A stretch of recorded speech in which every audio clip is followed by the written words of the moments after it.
get hurt by this rock, move it. As a result of those sincere people, they're given an awareness by the Divine that you have reached a conscious state of awareness, and as a result we keep you in the presence of the Sadiq and truthful servants. So their life's training was not the physical companionship only, but through their soul. They were trained to see these souls, recognize these souls, keep the presence of these souls. This is the entire reality of Islam. True Islam, which is Sufism, is the soul of Islam. External Islam is completely fake.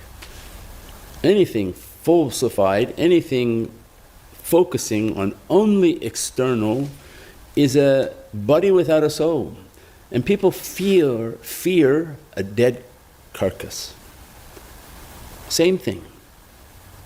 You see a beautiful individual, pious individual, when they pass away, you feel their soul still there and you don't feel scared. You feel the fragrance of their soul, the lights from their soul because of what they accomplished. But you come across a body that passed away, and if the actions were bad, the presence of the body is intimidating. You know something's not right. So people are not comfortable with a carcass. Islam without spiritual practices is like a carcass, and that's why people fear it. Because they're not meeting people with spiritual realities. They're meeting this empty facade. They're not doing their spiritual practices, not bringing the light and the energy. It's a talking and walking carcass, just talking things to you that it probably doesn't do itself.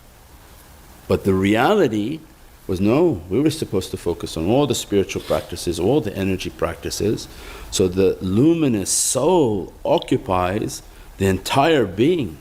And when that person talks, their soul is talking to you. When that person looks, their soul is looking to you. Means they're getting all the information they need just from their soul to your soul.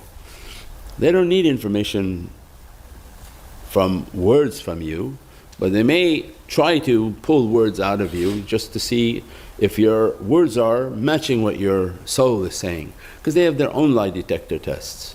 When you go to lie detector test, they take your pulse and see if you're no, the best one is through the soul. That if you connect with the soul and ask the physicality, what's this? And they give you an answer, immediately they can detect from the information of what the soul and what this physicality is saying are completely different. So these are the powers of the soul, the power of guidance. When God is going to give somebody the ability to guide, means they have reached a consciousness of themselves, they connected with the Sadiq and truthful servants, not physical only. Because what happens if only your training was only physical? Then when the person passes away or travels or moves, you don't have any more connection, you don't know what you're doing. Or you were supposed to use it like a door, that I met them, I accompanied them, but as a result I connected with the soul and the importance of their soul that was eternal for me.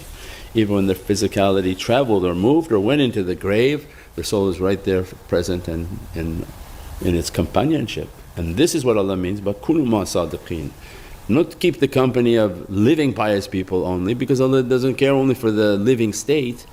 Allah cares, God cares for the eternal state, that which is eternal and lasts forever, not the temporary 50, 60, 70 year state. As a result, they built that connection, they have that connection. So guidance comes to teach people that connect into the world of light, connect with the guides. That you see the physical guide, you're acquainted with his teachings, your heart resonates with their teachings. As a result, you find that when your heart resonates with somebody's teaching, it's as if you're on the same beat. Somebody whom is too interested in sports and you speak about spirituality, their heart is not beating the same with you. Because you're talking spiritual, they're thinking, when's the next game? How much money do I have on the game? They're beating on a different frequency, and that's why they have the expression, you see the guy, he drums with a different beat.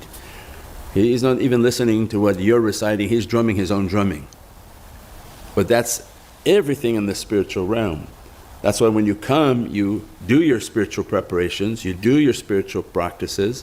You have to be in a state of ease and spirituality in which when they're speaking, you're relaxed and all you're thinking about is that spirituality. Not when's the next soccer game, when's the next baseball game, the hockey game, or anything else that is distracting you from your Lord.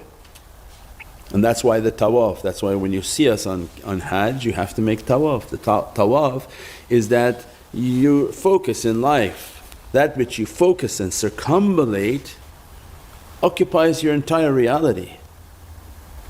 So focus on